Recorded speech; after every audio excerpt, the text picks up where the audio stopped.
Hey, what's up YouTube? Coming to you on a Saturday evening. As you can see by my headpiece here, I thought I was going to share a little bit of an adventure tonight with you guys in video.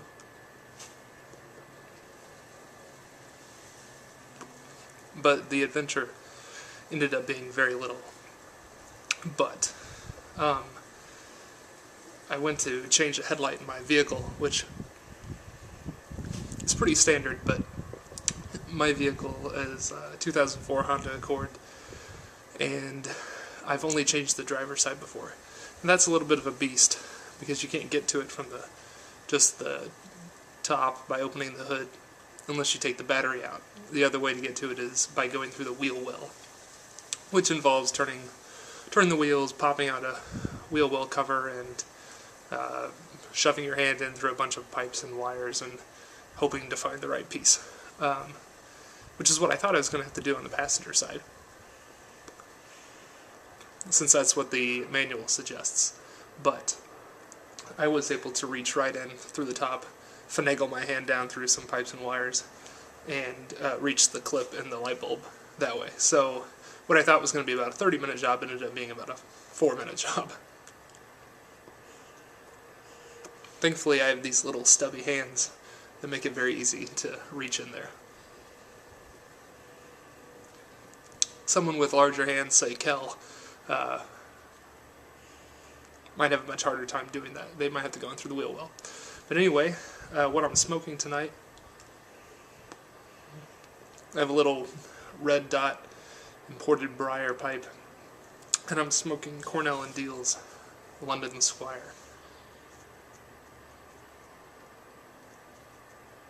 Which brings me to the real topic of tonight's video, like 3 minutes in. This pipe tobacco was some that a pipe friend gifted to me, gosh, it must have been over a year ago, when we had traded pipes for a couple weeks, and I got to enjoy one of his Butchshoken large billiard pipes, and I sent him an Umpal of mine, also Butchshoken, for him to enjoy for a while, and we did that, and he was nice enough to send some London Squire my way, which I like. It has a significant amount of latakia, and it's kind of medium strength. I never get a nicotine buzz off of it or anything, but this isn't a tobacco review per se. It's more of a tobacco restoration review. A couple of weeks ago, Nick and his pipe made a video about rehydrating tobacco, and he used an old trick that his mom used and my mom used when we were young, that when they'd make a batch of cookies and put them in the cookie jar, since the cookie jar wasn't usually airtight, they'd throw in a piece of bread with it, and the bread would release its moisture to the cookies, and the cookies would stay soft and chewy, and the bread would get hard as rock. And it just extended the life of the cookie. Oops. Tamper's right here. Well, let me tell you, this tobacco the pipe friend had sent me, about 4 or 5 months ago, I'd sent some to Pipe Guy Rye before it got horribly crispy. But I held back about a half ounce or so for myself, because I really did like it. I thought I would enjoy it a little bit more. Well, with everything that happened this past winter, I just got too busy and wasn't able to get to it. And I just had it stored in a Ziploc bag. There wasn't very much. I thought I'd get to it quickly, but it was crispy. And I'll smoke some dry tobacco, but this was just horrible. So the other morning I was making sandwiches for my wife and I for our lunches, and got to the end of the bread bag and had the heel, and got ready to throw it away, and I thought, no wait, Nick and his pipe, he tried this out, I'm going to try it too.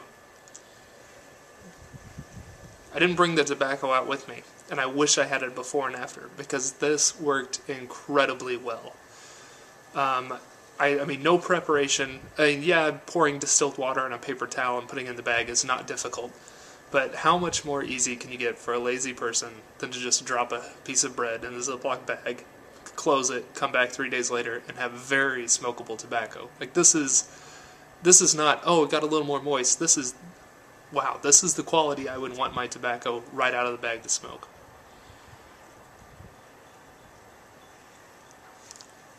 And while the bag, or the smell of the tobacco when I open the bag does smell a little bit like bread now, the Latakia smell is not as pungent. Maybe the bread absorbs some of that. The taste of the tobacco is phenomenal. It's as good as the day that I opened the box from Pipe Friend and smoked my first bowl of it. So Nick and his pipe, whose video I will have linked somewhere in my video, thank you very much for this tip. I don't know if you're the first one to ever come up with it, but yours is the video I watched.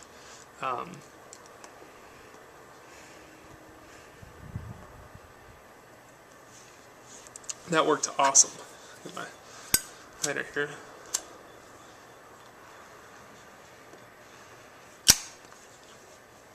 So that was great.